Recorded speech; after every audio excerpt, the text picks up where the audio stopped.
28 April 1988 ಮಧ್ಯಾಹ್ನ ಸುಮಾರು 1 ಗಂಟೆ ಫ್ಲೈಟ್ ನಂಬರ್ 243 ಅಲೋಹಾ ಏರ್ಲೈನ್ ಆಕಾಶದಲ್ಲಿ ಟೇಕ್ ಆಫ್ ಆಗೋದಿಕ್ಕೆ ಸಿದ್ಧ ಆಗ್ತಾ ಇದೆ. ಈ ಸುಂದರವಾದ ಪ್ರಕೃತಿಯನ್ನ ನೋಡೋದಿಕ್ಕೆ ಜನರು ಈ ಐರ್ಲೆಂಡ್ಗೆ ಬಂದಿದ್ರು. ಹವಾಯಿ ಇದು ಒಂದು group of Ireland, Pacific ocean ಸಮುದ್ರದ ಅಮೆರಿಕದ ಒಂದು ಭಾಗ. ಸುಂದರವಾದ ಐರ್ಲೆಂಡ್ಗಳು. ಇದರ ರಾಜಧಾನಿ ಹೊನುಲುಲು. ಈ ಫ್ಲೈಟ್ ಆಕ್ಚುಲಿ ಹಿಲೋ ಇಂದ ಹೊನುಲುಲುಗೆ ಹೋಗ್ತಾ ಇತ್ತು. ಇದರ ಡಿಸ್ಟೆನ್ಸ್ ಜಾಸ್ತಿ ಏನಿರ್ಲಿಲ್ಲ, ಕೇವಲ 35 ನಿಮಿಷ ದೂರದಲ್ಲಿದೆ. ಇದು ಒಂದು ರೊಟೀನ್ ಫ್ಲೈಟ್. ಬೇರೆ ಬೇರೆ ಐರ್ಲೆಂಡ್ ಗಳನ್ನ ಕನೆಕ್ಟ್ ಮಾಡುತ್ತೆ.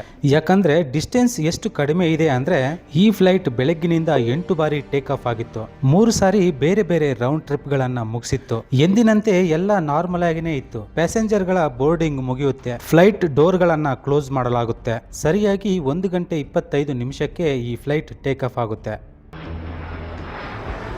ಆದ್ರೆ ಇಲ್ಲಿ ಒಂದೇ ಒಂದು ವಿಚಿತ್ರವಾದ ಘಟನೆ ನಡೆಯುತ್ತೆ. ಒಬ್ಬ ಪ್ಯಾಸೆಂಜರ್ ಫ್ಲೈಟ್ ಒಳಗಡೆ ಹೋಗುವಾಗ ಫ್ಲೈಟ್ ನ ರೈಟ್ ಸೈಡ್ ಗೆ ನೋಡ್ತಾರೆ. ಫ್ಲೈಟ್ ಬಾಡಿಗೆ ಅಟ್ಯಾಚ್ ಮಾಡಿರೋ ಬೇರೆ ಬೇರೆ ಶೀಟ್ ಗಳಿಗೆ ರಿವಿಟ್ ಗಳಿಂದ ಅಟ್ಯಾಚ್ ಮಾಡಿರ್ತಾರೆ. ಅದರ ಒಂದು ಶೀಟ್ ನಲ್ಲಿ ಸ್ವಲ್ಪ ಕ್ರ್ಯಾಕ್ ಕಾಣಿಸ್ತಾ ಇತ್ತು. ಆದ್ರೆ ಈ ವಿಷಯವನ್ನ ಆಕೆ ಯಾರಿಗೂ ಹೇಳೋದಿಲ್ಲ. ಇಷ್ಟು ರೆಪ್ಯೂಟೇಬಲ್ ಏರ್ಲೈನ್ ರೆಗ್ಯುಲರ್ ಆಗಿ ಫ್ಲೈ ಆಗ್ತಾ ಇರುತ್ತೆ, ರೆಗ್ಯುಲರ್ ಆಗಿ ಇನ್ಸ್ಪೆಕ್ಷನ್ ಮಾಡ್ತಾ ಇರ್ತಾರೆ. ಆ ತರ ಏನಾದ್ರೂ ಪ್ರಾಬ್ಲಮ್ ಇದ್ರೆ ಇವರು ನೋಟಿಸ್ ಮಾಡ್ತಾರೆ ಬಿಡು ಅಂತ ಹೇಳಿ ಆಕೆ ತನ್ನ ಸೀಟ್ ನಲ್ಲಿ ಹೋಗಿ ಕುತ್ಕೊಳ್ತಾಳೆ. ಆದ್ರೆ ಈ ಒಂದು ಸಣ್ಣ ತಪ್ಪು ಇಷ್ಟೊಂದು ದೊಡ್ಡ ಅನಾಹುತಕ್ಕೆ ಕಾರಣ ಆಗುತ್ತೆ ಅಂತ ಕನಸಿನಲ್ಲಿಯೂ ಕೂಡ ಯಾರು ಊಹೆ ಮಾಡಿರಲಿಲ್ಲ. ಫ್ಲೈಟ್ ಟೇಕಪ್ ಆದ 10-15 ನಿಮಿಷಗಳ ನಂತರ ಏರ್ ಹೋಸ್ಟೆಸ್ ಟ್ರಾಲಿಯನ್ನ ತಗೊಂಡು ಬಂದು ಪ್ಯಾಸೆಂಜರ್ ಗಳಿಗೆ ಡ್ರಿಂಕ್ ಅನ್ನ ಸರ್ವ್ ಮಾಡ್ತಾರೆ. ಸೀಟ್ ಬೆಲ್ಟ್ ಸೈನ್ ಇನ್ನು ಆನ್ ಇತ್ತು. ನಾರ್ಮಲ್ ಆಗಿ ಫ್ಲೈಟ್ ನಲ್ಲಿ ಸೀಟ್ ಬೆಲ್ಟ್ ಸೈನ್ ಯಾವಾಗ ತೆಗಿತಾರೆ ಅಂದ್ರೆ ಫ್ಲೈಟ್ ಕ್ರೂಸಿಂಗ್ ಆಲ್ಟಿಟ್ಯೂಡ್ ಗೆ ಹೋದ್ಮೇಲೆ. ಈ flight cruising altitude 24,000 feet. Take off ಆದ 20 ನಿಮಿಷಗಳ ನಂತರ ಫ್ಲೈಟ್ 24,000 ಆಲ್ಟಿಟ್ಯೂಡ್ ಗೆ ತಲುಪುತ್ತೆ.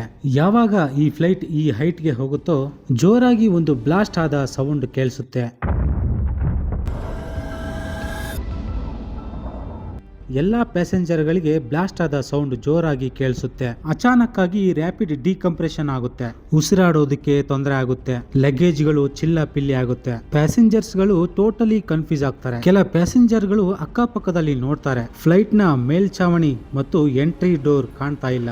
ಮೇಲೆ ಅವರಿಗೆ ಕ್ಲಿಯರ್ ಆಗಿ ಆಕಾಶ ಕಾಣ್ತಾ ಇದೆ. ಇಲ್ಲಿ ಏನಾಗಿದೆ ಅಂದ್ರೆ ಫ್ಲೈಟ್ ಮುಂದಿನ ಸುಮಾರು 35 ಸ್ಕ್ವೇರ್ ಮೀಟರ್ ಬ್ಲಾಸ್ಟ್ ಆಗಿ ಮೇಲೆ ಹಾರೋಗಿದೆ. ಸಾಮಾನ್ಯವಾಗಿ ಫ್ಲೈಟ್ ಕ್ಯಾಬಿನ್ ಒಳಗಡೆ ಗಾಳಿಯನ್ನ ಪ್ರೆಷರೈಸ್ ಮಾಡಿ ಇಡಲಾಗುತ್ತೆ. ನಾರ್ಮಲ್ ಆಗಿ ಎಲ್ಲರೂ ಉಸಿರಾಡೋದಿಕ್ಕೆ. ಇಲ್ಲ ಅಂದ್ರೆ 24,000 ಹೈಟ್ ನಲ್ಲಿ ಅಟ್ಮಾಸ್ಫಿಯರಿಕ್ ಪ್ರೆಷರ್ ಬಹಳ ಕಡಿಮೆ ಆಗುತ್ತೆ. ಇಷ್ಟು ಹೈಟ್ ನಲ್ಲಿ ನಾರ್ಮಲ್ ಆಗಿ ಉಸಿರಾಡೋದಕ್ಕೆ ಬಹಳ ಕಷ್ಟ ಆಗುತ್ತೆ. ಅದಕ್ಕೆ ಫ್ಲೈಟ್ ನಲ್ಲಿ ತನ್ನದೇ ಆದ ಪ್ರೆಷರೈಸೇಷನ್ ಸಿಸ್ಟಮ್ ಇರುತ್ತೆ.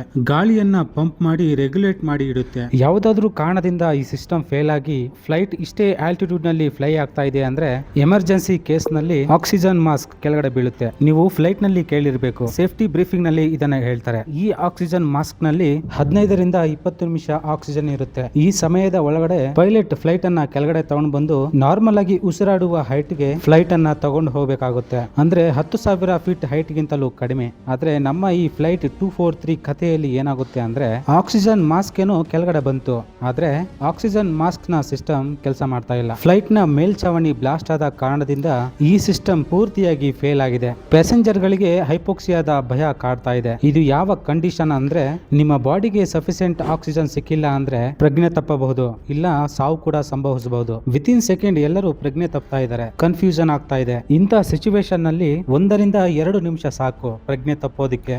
Air hostess Michelle Honda row 15 ಹತ್ರ ಇದ್ದಾಗ ಈ ಬ್ಲಾಸ್ಟ್ ಆಗುತ್ತೆ. ಇಂಟರ್ ಕಾಮ್ ನಿಂದ ಕಾಕ್ಪಿಟ್ ಒಳಗಡೆ ಕಾಂಟ್ಯಾಕ್ಟ್ ಮಾಡೋದಿಕ್ಕೆ ಟ್ರೈ ಮಾಡ್ತಾಳೆ, ಆದ್ರೆ ಅಲ್ಲಿಂದ ಯಾವುದೇ ಆನ್ಸರ್ ಬರೋದಿಲ್ಲ.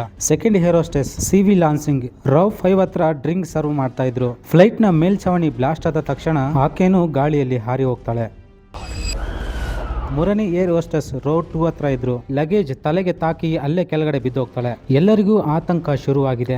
ಗಾಬರಿಯಿಂದ ಕಿರಿಚಾಡ್ತಾ ಇದ್ದಾರೆ. ಮಿಶೆಲ್ಗೆ ಪೈಲಟ್ ನಿಂದ ರಿಪ್ಲೈ ಬರದ ಕಾರಣ ಪ್ರತಿಯೊಬ್ಬ ಪ್ಯಾಸೆಂಜರ್ ಗಳ ಹತ್ರ ಹೋಗಿ ನಿಮ್ಗೆ ಫ್ಲೈಟ್ ಓಡ್ಸಕ್ಕೆ ಬರುತ್ತಾ, ನಿಮ್ಗೆ ಫ್ಲೈಟ್ ಓಡ್ಸಕ್ಕೆ ಬರುತ್ತಾ ಅಂತ ಪ್ರತಿಯೊಬ್ಬರಿಗೂ ಕೇಳ್ತಾಳೆ. ಪ್ಯಾಸೆಂಜರ್ಸ್ ಗಳು ಈ ಮಾತನ್ನ ಕೇಳಿ ಇನ್ನೂ ಗಾಬರಿ ಆಗ್ತಾರೆ. ಫ್ಲೈಟ್ ಅನ್ನ ಓಡ್ಸಕ್ಕೂ ನಮ್ಗೆ ಹೇಳ್ತಾ ಇದ್ರ, ಪೈಲಟ್ ಗೆ ಏನಾಯ್ತು, ಪೈಲಟ್ ಇಲ್ಲ ಅಂದ್ರೆ ನಾವೆಲ್ಲ ಕ್ರಾಶ್ ಆಗ್ಬಿಡ್ತೀವಿ ಅಂತ ಕೂಗಾಡೋದಕ್ಕೆ ಸ್ಟಾರ್ಟ್ ಮಾಡ್ತಾರೆ. 2 ಕೈಗಳಿಂದ ಸೀಟ್ ಗಳನ್ನ ಗಟ್ಟಿಯಾಗಿ ಹಿಡ್ಕೊಂಡು ಕಾಕ್ಪಿಟ್ ಕಡೆಗೆ ಹೋಗ್ತಾಳೆ. ಅಲ್ಲಿ ಕಾಣಿಸುತ್ತೆ ತನ್ನ ಏರ್ ಹೋಸ್ಟೆಸ್ ತಲೆಗೆ ಪೆಟ್ಟಾಗಿ ಅಲ್ಲೇ ಕೆಳಗಡೆ ಬಿದ್ದಿದ್ದಾಳೆ. ಹತ್ರ ಹೋಗಿ ಕಾಕ್ಪಿಟ್ ಒಳಗಡೆ ನೋಡೋದಕ್ಕೆ ಟ್ರೈ ಮಾಡ್ತಾಳೆ, ಆದ್ರೆ ಅಲ್ಲಿ ಏನು ಕಾಣಿಸೋದಿಲ್ಲ. ಕಾಕ್ಪಿಟ್ ಪೂರ್ತಿಯಾಗಿ ಬ್ಲಾಕ್ ಆಗಿದೆ. ಇನ್ನು ಕೆಲವು ನಿಮಿಷಗಳಿದೆ ಎಲ್ಲ ಪ್ಯಾಸೆಂಜರ್ಗಳು ಪ್ರಜ್ಞೆ ತಪ್ಪಿ ಸಾಯೋದಕ್ಕೆ. ಆದ್ರೆ ಹೈಪೋಕ್ಸಿಯಾ ಅಪಾಯದ ನಡುವೆ ಈ ಪ್ಯಾಸೆಂಜರ್ಗಳು ಜೋರಾಗಿ ಬೀಸ್ತಾ ಇರೋ ಗಾಳಿಯಿಂದ ಕೂಡ ಸರ್ವೈವ್ ಆಗ್ತಾ ಇದ್ದಾರೆ. ಆಲ್ಮೋಸ್ಟ್ 500 ಕಿಲೋಮೀಟರ್ ಪ್ರತಿ ಗಂಟೆ ಗಾಳಿ ಬೀಸ್ತಾ ಇದೆ. ಕಣ್ಣುಗಳನ್ನ ಬಿಡೋದಕ್ಕೂ ಕೂಡ ಕಷ್ಟ ಆಗ್ತಾ ಇದೆ. ಇದರ ಜೊತೆ ಈ ಹೈಟ್ ನಲ್ಲಿ ಟೆಂಪರೇಚರ್ -45 ಡಿಗ್ರಿ ಇದೆ. ಒಂದು ವೇಳೆ ಆಕ್ಸಿಜನ್ ಸಿಕ್ಕಿದ್ರೂ ಕೂಡ ಈ ಚಳಿಲಿ ಪ್ರಾಣದಲ್ಲಿ ಇರೋದು ಪಾಸಿಬಲ್ ಇಲ್ಲ. ಯಾಕಂದ್ರೆ ಬಹಳಷ್ಟು ಪ್ಯಾಸೆಂಜರ್ಗಳು ಟಿ ಶರ್ಟ್ ಮತ್ತು ನಿಕ್ಕರ್ ಅನ್ನ ಹಾಕೊಂಡಿದ್ದಾರೆ. ಹವಾಯಿ ಇದೊಂದು ಟ್ರೋಪಿಕಲ್ ಜಾಗ. ಇಲ್ಲಿ ಜನರು ಬೀಚ್ ಮತ್ತು ಕಾಡನ್ನ ನೋಡೋದಕ್ಕೆ ಹೋಗ್ತಾರೆ. ಇಲ್ಲಿ ಬರಫ್ ಬೀಳೋದಿಲ್ಲ. ಯಾವ ಒಬ್ಬ ಪ್ಯಾಸೆಂಜರ್ ಕೂಡ ಈ ಟೆಂಪರೇಚರ್ ಗೆ ಪ್ರಿಪೇರ್ ಆಗಿಲ್ಲ. ಏರ್ ಹೋಸ್ಟೆಸ್ ಮಿಚೆಲ್ ಮಾತ್ರ ಈ ಫ್ಲೈಟ್ ನಲ್ಲಿ ಉಳ್ಕೊಂಡಿದ್ದಾಳೆ. ಪದೇ ಪದೇ ಕಾಕ್ಪಿಟ್ ನಲ್ಲಿ ಕಾಂಟ್ಯಾಕ್ಟ್ ಮಾಡ್ತಾ ಇದ್ದಾಳೆ ಪೈಲಟ್ ಹತ್ರ ಮಾತಾಡೋದಕ್ಕೆ. ಆದ್ರೆ ಯಾವುದೇ ಉತ್ತರ ಸಿಗೋದಿಲ್ಲ. ಇಷ್ಟೆಲ್ಲ ಅಪಾಯದ ನಡುವೆ ಒಂದು ಒಳ್ಳೆ ವಿಷಯ ಏನಂದ್ರೆ ಪೈಲಟ್ ಆಕ್ಚುಲಿ ಇನ್ನು ಪ್ರಾಣದಲ್ಲಿ ಉಳ್ಕೊಂಡಿದ್ದಾರೆ. ಬರೀ ಪ್ರಾಣದಲ್ಲಿ ಉಳ್ಕೊಂಡಿರೋದೇ ಅಲ್ಲ, ಪೈಲಟ್ ಪ್ಯಾಸೆಂಜರ್ ಗಳಿಗಿಂತಲೂ ಒಳ್ಳೆಯ ಕಂಡೀಷನ್ ನಲ್ಲಿ ಇದ್ದಾರೆ. ಅವರ ಆಕ್ಸಿಜನ್ ಮಾಸ್ಕ್ ಥ್ಯಾಂಕ್ಫುಲಿ ಕೆಲಸ ಮಾಡ್ತಾ ಇತ್ತು. 44 ವರ್ಷದ ಕ್ಯಾಪ್ಟನ್ ರಾಬರ್ಟ್ ಫ್ಲೈಟ್ ಅನ್ನ ಓಡಿಸ್ತಾ ಇದ್ದಾರೆ. ಬಹಳ ಎಕ್ಸ್ಪೀರಿಯನ್ಸ್ ಪೈಲಟ್. 11 ವರ್ಷದಿಂದ ಅಲೋಹಾ ಏರ್ಲೈನ್ ನಲ್ಲಿ ಕೆಲಸ ಮಾಡ್ತಾ ಇದ್ರು. ಇವರ ಜೊತೆ 36 ವರ್ಷದ ಫಸ್ಟ್ ಆಫೀಸರ್ ಮಿಮಿ ಟಾಮ್ಕಿನ್ ಇದ್ರು. ಫ್ಲೈಟ್ ಬ್ಲಾಸ್ಟ್ ಆದಾಗ ಜೋರಾಗಿ ಅಲ್ಗಾಡುತ್ತೆ. ಹಿಂದೆ ತಿರುಗಿ ನೋಡಿದ್ರೆ ಫ್ಲೈಟ್ ನ ಮೇಲ್ಛಾವಣಿ ಮತ್ತು ಕಾಕ್ಪಿಟ್ ಡೋರ್ ಕೂಡ ಮಿಸ್ಸಿಂಗ್ ಆಗಿತ್ತು. ಸಾಮಾನುಗಳು ಚಿಲ್ಲಪಿಲ್ಲಿಯಾಗಿ ಬಿದ್ದಿದೆ. ಇಮಿಡಿಯೇಟ್ಲಿ ಆಕ್ಸಿಜನ್ ಮಾಸ್ಕ್ ಹಾಕೊಂಡು ಎಮರ್ಜೆನ್ಸಿ ಲ್ಯಾಂಡಿಂಗ್ ಮಾಡೋದಕ್ಕೆ ನಿರ್ಧಾರ ಮಾಡ್ತಾರೆ. ಲ್ಯಾಂಡಿಂಗ್ ಮಾಡೋದಕ್ಕೆ ಇಲ್ಲಿ ಇನ್ನೊಂದು ಪ್ರಾಬ್ಲಮ್ ಏನು ಅಂದ್ರೆ ಈ ಘಟನೆಯಿಂದ ಫ್ಲೈಟ್ ನ ನೋಸ್ 1 ಮೀಟರ್ ನಷ್ಟು ಕೆಳಗೆ ಬಾಗಿದೆ. ಬರೀ ಫ್ಲೈಟ್ ನ ಕೆಳಭಾಗದ ಸಹಾಯದಿಂದ ಈಗಲೂ ಕೂಡ ಕಾಕ್ಪಿಟ್ ಮತ್ತು ಕ್ಯಾಬಿನ್ ತಗಲಾಕೊಂಡಿದೆ. ಹೀಗೆ ಜಾಸ್ತಿ ಹೊತ್ತು ಫ್ಲೈ ಮಾಡ್ತಾ ಇದ್ರೆ ಕೆಳಗೆ ಬೆಂಡ್ ಆಗಿ ಫ್ಲೈಟ್ ಮುರಿದು 2 ಭಾಗ ಆಗೋ ಚಾನ್ಸ್ ಇದೆ. ಹೊನುಲುಲುನಲ್ಲಿ ಲ್ಯಾಂಡ್ ಆಗಬೇಕಿದ್ದ ಫ್ಲೈಟ್ ಹತ್ತಿರದಲ್ಲಿರೋ ಮಾಯಿನಲ್ಲಿ ಲ್ಯಾಂಡ್ ಮಾಡೋದಕ್ಕೆ ನಿರ್ಧಾರ ಮಾಡ್ತಾರೆ. ಮಾಯಿ ಏರ್ಪೋರ್ಟ್ ಗೆ ಕಾಂಟ್ಯಾಕ್ಟ್ ಮಾಡಿ ಸಿಚುವೇಶನ್ ಅನ್ನ ಹೇಳ್ತಾರೆ. ಫ್ಲೈಟ್ ನ ಮೇಲ್ಚಾವಣಿ ಒಡೆದು ಹೋಗಿ 3 ನಿಮಿಷಗಳಾಗಿತ್ತು. ಆದ್ರೆ ಥ್ಯಾಂಕ್ಫುಲಿ ಫ್ಲೈಟ್ 14,000 ಹೈಟ್ ಗೆ ಇಳಿದಿತ್ತು. ಈ ಹೈಟ್ ನಲ್ಲಿ ಪ್ಯಾಸೆಂಜರ್ ಗಳಿಗೆ ಉಸಿರಾಡೋದಕ್ಕೆ ಯಾವುದೇ ತೊಂದರೆ ಆಗೋದಿಲ್ಲ. ಮಿಮಿ ಟಾಮ್ಕಿನ್ ಮಾವಿ ಏರ್ಪೋರ್ಟ್ ಕಾಂಟ್ಯಾಕ್ಟ್ ಮಾಡಿ ಎಲ್ಲಾ ಎಮರ್ಜೆನ್ಸಿ ಸರ್ವಿಸ್ ಅನ್ನ ರೆಡಿ ಮಾಡೋದಕ್ಕೆ ಹೇಳ್ತಾಳೆ. ಎಲ್ಲರೂ ಈ ಫ್ಲೈಟ್ ಲ್ಯಾಂಡ್ ಆಗೋದನ್ನ ಕಾಯ್ತಾ ಇದ್ರು. ಪೈಲಟ್ ಸ್ಪೀಡ್ ಅನ್ನ ಕಡಿಮೆ ಮಾಡಿಕೊಂಡು ನಿಧಾನವಾಗಿ ಕೆಳಗೆ ಇಳಿಸ್ತಾ ಇದ್ದಾನೆ. ಈ ಒಂದು ಕ್ಷಣ ಪ್ಯಾಸೆಂಜರ್ ಗಳಿಗೆ ದೂರದಿಂದ ಏರ್ಪೋರ್ಟ್ ರನ್ವೇ ಕಾಣಿಸುತ್ತೆ. ಪ್ಯಾಸೆಂಜರ್ ಗಳು ಸ್ವಲ್ಪ ಸಮಾಧಾನ ಆಗ್ತಾರೆ. ಪೈಲಟ್ ಇನ್ನು ಬದುಕಿದ್ದಾರೆ ಅಂತ ಪ್ಯಾಸೆಂಜರ್ ಗಳಿಗೆ ಕನ್ಫರ್ಮ್ ಆಗುತ್ತೆ. ಫ್ಲೈಟ್ ರನ್ವೇ ಹತ್ರ ಬಂದ ತಕ್ಷಣ ಪೈಲಟ್ ಲ್ಯಾಂಡಿಂಗ್ ಗೇರ್ ಅನ್ನ ಕೆಳಗಡೆ ತರ್ತಾನೆ. ಫ್ಲೈಟ್ ಗೆ 3 ಲ್ಯಾಂಡಿಂಗ್ ಗೇರ್ ಇರುತ್ತೆ. 2 ಹಿಂದೆ, 1 ಮುಂದೆ. ಹಿಂದೆ ಇರೋದನ್ನ ಮೇನ್ ಗೇರ್ ಅಂತಾರೆ. ಆದ್ರೆ ಇಂಡಿಕೇಟರ್ ಬರೀ ಹಿಂದಿನ ಮೇನ್ ಗೇರ್ ಮಾತ್ರ ತೋರಿಸ್ತಾ ಇದೆ. ನೋಸ್ ಗೇರ್ ಓಪನ್ ಆಗಿಲ್ಲ. Technically without nose gear land ಮಾಡೋದಕ್ಕೆ ಪಾಸಿಬಲ್ ಇದೆ. ಇದನ್ನ ಬೆಳ್ಳಿ ಲ್ಯಾಂಡಿಂಗ್ ಅಂತಾರೆ. ಆದ್ರೆ ಈ ಸ್ಪೆಸಿಫಿಕ್ ಕೇಸ್ ನಲ್ಲಿ ಫ್ಲೈಟ್ ನೋಸ್ ಬಹಳ ವೀಕ್ ಆಗಿದೆ. ಫ್ಲೈಟ್ ಕ್ರಾಶ್ ಆಗೋ ಸಾಧ್ಯತೆ ಬಹಳ ಇದೆ. ಪೈಲಟ್ ಆದ್ರೂ ಕೂಡ ನಾರ್ಮಲ್ ರೀತಿಯಾಗಿ ಲ್ಯಾಂಡಿಂಗ್ ಮಾಡೋದಕ್ಕೆ ಡಿಸೈಡ್ ಮಾಡ್ತಾರೆ. ಎಲ್ಲಾ ಪ್ಯಾಸೆಂಜರ್ ಗಳು ದೇವರ ಪ್ರಾರ್ಥನೆ ಮಾಡ್ಕೊಳ್ತಾ ಇದ್ದಾರೆ. ಯಾರಿಗೆ ಗೊತ್ತು ಇದೇ ನಮ್ಮ ಕೊನೆಯ ಕ್ಷಣ ಆಗಿರಬಹುದು ಅಂತ. ಅಷ್ಟೊತ್ತಿಗೆ ರನ್ವೇ ಪಕ್ಕದಲ್ಲಿ ಎಮರ್ಜೆನ್ಸಿ ಸರ್ವಿಸ್ ಬಂದು ನಿಂತಿದ್ವು. Fire fighter, ambulance, evacuation team ರೆಡಿಯಾಗಿತ್ತು. ಇದರ ನಡುವೆ ರನ್ವೇ ನಲ್ಲಿ ನಿಂತಿದ್ದ ಒಬ್ಬ ವ್ಯಕ್ತಿ ಬ್ಯಾನಕೂಲರ್ ನಲ್ಲಿ ನೋಡ್ತಾ ಇದ್ದ. ಆಕ್ಚುಲಿ ಫ್ಲೈಟ್ ನ ನೋಸ್ ಗೇರ್ ಸಕ್ಸಸ್ಫುಲಿ ರಿಲೀಸ್ ಆಗಿದೆ. ಅಂದ್ರೆ ಫ್ಲೈಟ್ ಈಗ ಬೆಳ್ಳಿ ಲ್ಯಾಂಡಿಂಗ್ ಮಾಡೋ ಅವಶ್ಯಕತೆ ಇಲ್ಲ. ಪೈಲಟ್ ಗೆ ಈ ವಿಷಯವನ್ನ ಇನ್ಫಾರ್ಮ್ ಮಾಡಲಾಗುತ್ತೆ. ಈಗ ಸ್ವಲ್ಪ ಇವರಿಗೆ ಸಮಾಧಾನ ಆಗುತ್ತೆ. ಸರಿಯಾಗಿ 1 ಗಂಟೆ 58 ನಿಮಿಷಕ್ಕೆ ಅಲೋಹಾ ಏರ್ಲೈನ್ 243 ರನ್ವೇ ಮೇಲೆ ಲ್ಯಾಂಡ್ ಆಗುತ್ತೆ. ರನ್ವೇ ಮೇಲೆ ನಿಂತಿದ್ದ ಎಮರ್ಜೆನ್ಸಿ ಸರ್ವಿಸಸ್ ನಿಟ್ಟುಸಿರು ಬಿಡ್ತಾರೆ. ಫ್ಲೈಟ್ ಸಕ್ಸಸ್ಫುಲಿ ಲ್ಯಾಂಡ್ ಆಗಿದೆ. ಎಮರ್ಜೆನ್ಸಿ ಎಕ್ಸಿಟ್ ನಿಂದ ಪ್ಯಾಸೆಂಜರ್ ಗಳನ್ನ ಕೆಳಗಡೆ ಇಳಿಸಲಾಗುತ್ತೆ. ರಿಯಲ್ ಟೈಮ್ ನಲ್ಲಿ ತೆಗೆದಿರೋ ನಿಜವಾದ ವಿಡಿಯೋವನ್ನ ನೀವು ನೋಡಬಹುದು. ಪ್ಯಾಸೆಂಜರ್ ಗಳು ಸೇಫ್ಟಿಯಾಗಿ ಹೇಗೆ ಕೆಳಗಡೆ ಇಳಿತಾ ಇದ್ದಾರೆ ಅಂತ. ಎಲ್ಲಾ ಪ್ಯಾಸೆಂಜರ್ ಗಳು ಪೈಲಟ್ ಗೆ ಧನ್ಯವಾದಗಳನ್ನ ಹೇಳ್ತಾ ಇದ್ದಾರೆ ತಮ್ಮ ಪ್ರಾಣವನ್ನ ಉಳಿಸಿದ್ದಕ್ಕೆ. ಆಲ್ಮೋಸ್ಟ್ ಎಲ್ಲ ಸೇಫ್ ಆಗೇ ಇದ್ರು. ಇನ್ನು ಕೆಲವು ಪ್ಯಾಸೆಂಜರ್ ಗಳಿಗೆ ಗಾಯಗಳಾಗಿತ್ತು. ಒಬ್ಬ 84 ವರ್ಷದ female passenger seat number 5A ನಲ್ಲಿ ಕೂತಿದ್ರು. ಇವರಿಗೆ ಜಾಸ್ತಿ ಪೆಟ್ಟಾಗಿದ್ದು. ಇವರಿಗೆ ಸ್ಕಲ್ ಫ್ರಾಕ್ಚರ್ ಆಗಿತ್ತು. ಸೀಟ್ ನಂಬರ್ 6A ನಲ್ಲಿ ಕೂತಿದ್ದ ಪ್ಯಾಸೆಂಜರ್ ಗೆ ಬಲಗೈ ಮೂಳೆ ಮುರಿದು ಹೋಗಿತ್ತು. ಬೇಸಿಕಲಿ ಯಾರು 4, 5, 6 ಸೀಟ್ ನಲ್ಲಿ ಕೂತಿದ್ರೋ ಅವರಿಗೆ ಜಾಸ್ತಿ ಪೆಟ್ಟಾಗಿತ್ತು. ಯಾಕಂದ್ರೆ ಫ್ಲೈಟ್ ನ ಆ ಜಾಗದ ಮೇಲ್ಛಾವಣಿನೇ ಒಡೆದು ಹೋಗಿದ್ದು. ಏರ್ ಹೋಸ್ಟೆಸ್ ಮಿಚೆಲ್ ಹೋಂಡಾ ಪ್ಯಾಸೆಂಜರ್ ಗಳನ್ನ ಕೌಂಟಿಂಗ್ ಮಾಡ್ತಾ ಇದ್ದಾರೆ. ಎಷ್ಟು ಪ್ಯಾಸೆಂಜರ್ ಗಳು ಮಿಸ್ಸಿಂಗ್ ಆಗಿದ್ದಾರೆ ಅಂತ. ಮಿರಾಕ್ಯುಲಸ್ ವಿಷಯ ಏನಂದ್ರೆ ಎಲ್ಲಾ ಪ್ರಾಣದಲ್ಲಿ ಉಳ್ಕೊಂಡಿದ್ದಾರೆ.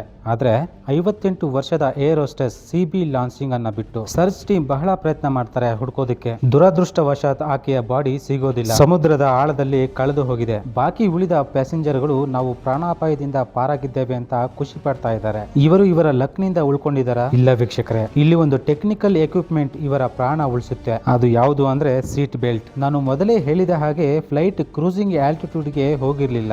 ಎಲ್ಲರೂ ಸೀಟ್ ಬೆಲ್ಟ್ ಹಾಕೊಂಡಿದ್ರು. ಒಂದು ವೇಳೆ ಸೀಟ್ ನಂಬರ್ 4, 5, 6 ನಲ್ಲಿ ಕೂತಿರೋರು ಸೀಟ್ ಬೆಲ್ಟ್ ಹಾಕಿರಲಿಲ್ಲ ಅಂತಿದ್ರೆ ಅದೇ ಕ್ಷಣ ಫ್ಲೈಟ್ ನಿಂದ ಹಾರಿ ಕೆಳಗೆ ಬೀಳ್ತಾ ಇದ್ರು. ನಂತರ ಈ ಘಟನೆ ಪ್ರಪಂಚದಾದ್ಯಂತ ಸಂಚಲನ ಮೂಡಿಸುತ್ತೆ. ಕೊನೆಯಲ್ಲಿ ಒಂದು ವಿಷಯ ಏನು ಹೇಳೋಕೆ ಇಷ್ಟಪಡ್ತೀನಿ ಅಂದ್ರೆ, ಡೆಸ್ಟಿನಿ ಅನ್ನೋದು ಯಾರ ಕೈಯಲ್ಲೂ ಇಲ್ಲ. ಯಾವುದೇ ಪ್ರಯಾಣದಲ್ಲಿ ಸೇಫ್ಟಿಯನ್ನ ಲೈಟ್ ಆಗಿ ತಗೊಳ್ಬಾರ್ದು. ಇವತ್ತಿನ ವಿಡಿಯೋ ಇಷ್ಟೇ ವೀಕ್ಷಕರೇ. ವಿಡಿಯೋ ಇಷ್ಟ ಆದ್ರೆ ಲೈಕ್ ಮಾಡಿ. ಇಂತಹ ಒಳ್ಳೆಯ ವಿಡಿಯೋಗಳನ್ನ ನೋಡೋದಕ್ಕೆ ಚಾನಲ್ ಸಬ್ಸ್ಕ್ರೈಬ್ ಮಾಡ್ಕೊಳ್ಳಿ. ಮತ್ತೊಂದು ಒಳ್ಳೆ ವಿಡಿಯೋದೊಂದಿಗೆ ಸಿಗೋಣ ವೀಕ್ಷಕರೇ.